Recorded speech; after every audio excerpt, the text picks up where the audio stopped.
La parole est à Madame Victoire Jasmin pour le groupe socialiste pour 5 minutes.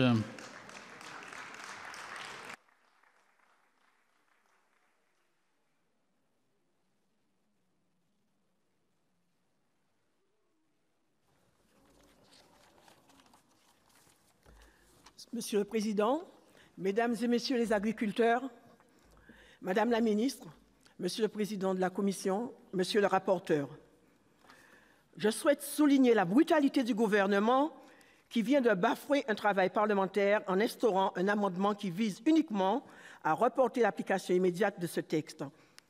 Cette façon de faire est indigne du travail fourni par nos deux assemblées qui, en responsabilité, ont jugé que les dépenses est le prix de la dignité de nos agriculteurs. Elle est donc supportable pour nos comptes publics et digne d'une démocratie qui se respecte. À quelques jours de la fin du Salon de l'agriculture, je souhaite à mon tour saluer le travail des auteurs de ce texte, et notamment ma collègue députée ultramarine Huguette Bello, ainsi que celui du rapporteur, notre collègue Dominique Vatrin, sur ce sujet si prégnant pour les retraités de nos territoires qui sont en très grande souffrance. Aussi, on peut regretter le contexte inédit dans lequel se déroulent nos débats, qui ne participent pas à faire grandir notre démocratie et nos institutions.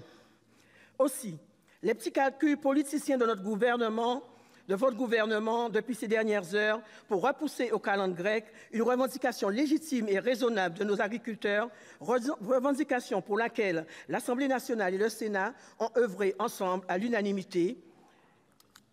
Et aujourd'hui, c'est avec mépris pour nos territoires, pour nos agriculteurs et enfin pour notre démocratie. C'est triste. Abus de droit, mais surtout aveu d'indifférence envers les plus pauvres.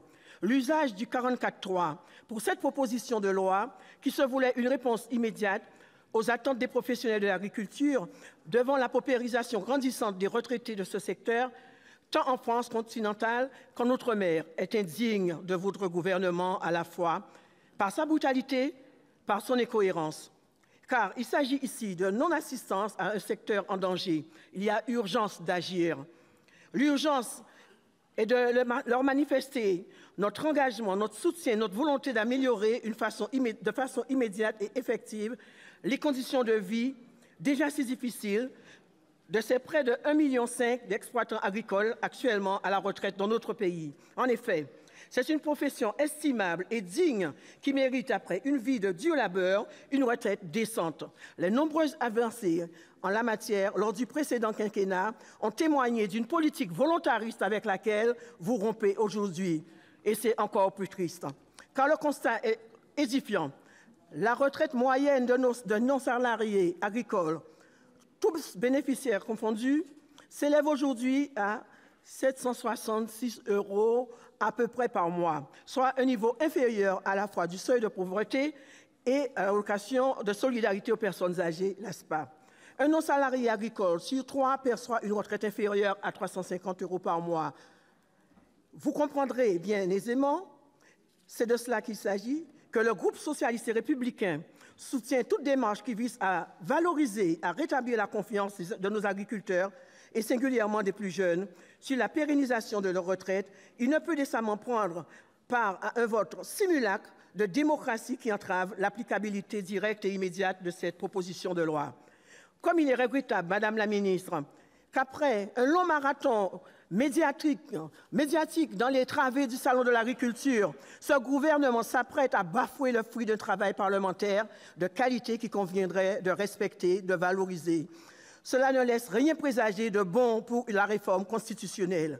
Aussi, s'il devait y avoir encore un argument pour tenter de vous convaincre de voter en état ce texte sans y joindre l'amendement du gouvernement, il me semble que l'urgence de la situation des retraités agricoles en Outre-mer devrait être celui-là. Bien sûr, il ne nous appartient pas ici de hiérarchiser les douleurs, mais comment rester indifférent quand la misère fait concurrence à l'iniquité?